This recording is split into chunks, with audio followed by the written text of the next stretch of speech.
नमस्कार. सर्वप्रथम सर्वांना श्री स्वामी समर्थ, सद्गुरु स्वामी समर्थ. तुम्हा सर्वांचं आपल्या स्वामी शक्ती या चॅनलमध्ये मनापासून स्वागत आहे.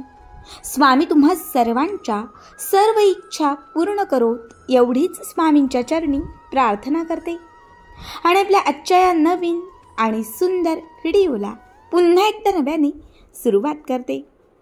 बघताना बघा, उद्या 31 ऑक्टोबर 2024 वार गुरुवार. उद्याच्या दिवशी आलेली आहे नरक चतुर्दशी. खरं तर नरक चतुर्दशीच्या दिवशी अभ्यंग स्नान केले जाते.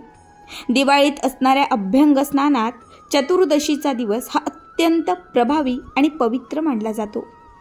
आपल्या हिंदू संस्कृतीमध्ये नरक चतुर्दशीला विशेष महत्त्व दिले जाते. या दिवशी यमराज आणि भगवान श्रीकृष्णांची पूजा केली जाते. तसेच दिवाळीचा पहिला दिवस म्हणून अभ्यंग स्नान सुद्धा याच दिवशी करण्याची प्रथा आहे. नरक चतुर्दशीच्या दिवशी अभ्यंग स्नानाला भारतीय संस्कृतीमध्ये विशेष महत्त्व दिले जाते. अभ्यंग स्नान म्हणजे तेल, उटणे किंवा अत्तर लावून स्नान करणे. हे नरक चतुर्दशीच्या दिवशी पहाटे उठून अगदी सूर्योदयापूर्वी केले जाते. नरक चतुर्दशीचा दिवस हा पहाटे भगवान कृष्णाने नरकासूर नावाचा राक्षसाचा वध केला होता. हा एक राजा होता आणि त्याने स्त्रियांना बंदी करून आपल्या कैदेमध्ये ठेवले होते. त्याच्या वधानंतर भगवान श्रीकृष्णाने याच दिवशी स्त्रियांची सुटका केली. त्या दिवशी नरकासूर कृष्णाकडे वर मागायला आला की जो कोणी या दिवशी सकाळीच मंगल स्नान करेल त्याला नरकाची बाधा होऊ नये. कृष्णाने त्याला वर दिला आणि त्यामुळे या नरक चतुर्दशीच्या दिवशी पहाटे उठून पवित्र आणि मंगल स्नान करण्याला विशेष महत्त्व दिले जाते.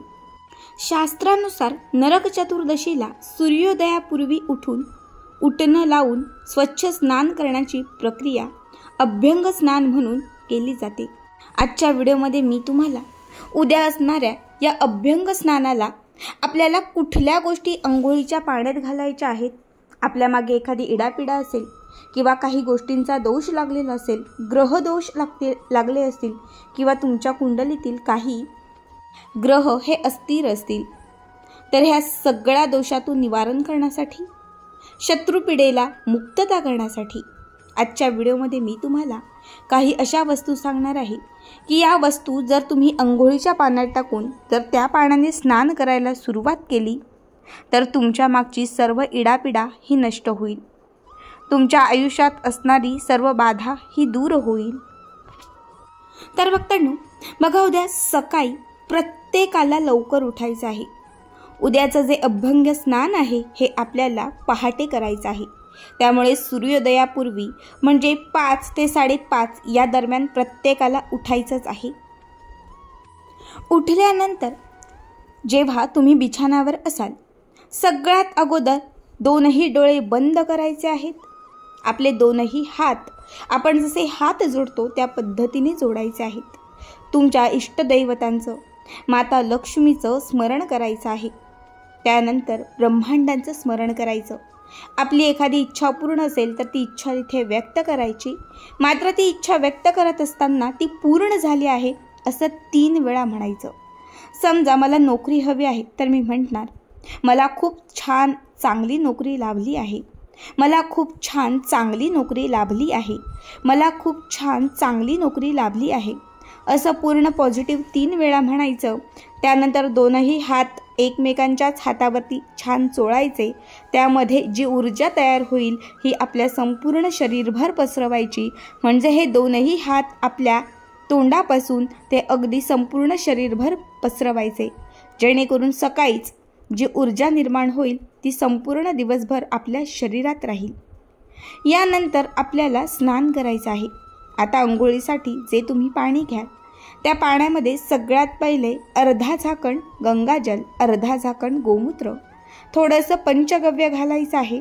शत्रुपीडा, वाईट गोष्टी, बाधा, इडापिडा नष्ट करण्यासाठी या अंघोळीच्या पाण्यात तुम्हाला 7 अख्खे काळे मिरी घालायचे आहेत. 1 चिमूटभर त्याच्यामध्ये तुम्हाला काळे तीळ घालायचे आहेत. आणि त्यानंतर हे पाणी एकत्रित मिक्स करायचं आहे। त्यासोबत आपल्याला स्वतःच्या शरीराला छान उटणं लावायचं आहे। आता बाजारामध्ये उटणं मिळतं, मला वाटते प्रत्येकाच्या घरामध्ये उटणं नक्कीच असेल। हेच उटणं घ्यायचं आणि आपल्या शरीराला लावायचं।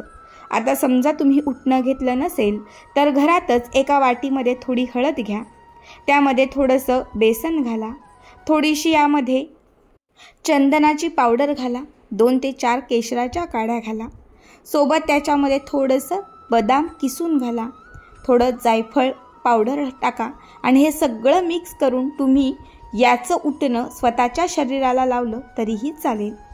संपूर्ण शरीरभर उटणं लावलं की त्यानंतर आपल्याला पवित्र स्नान करायचं आहे।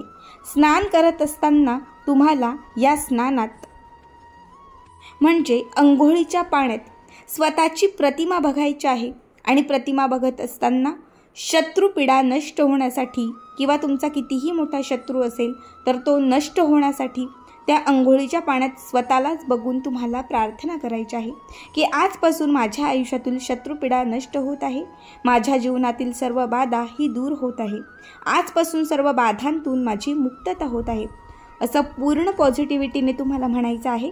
आणि मग त्यानंतर आपल्याला अभ्यंग स्नान करायचं आहे।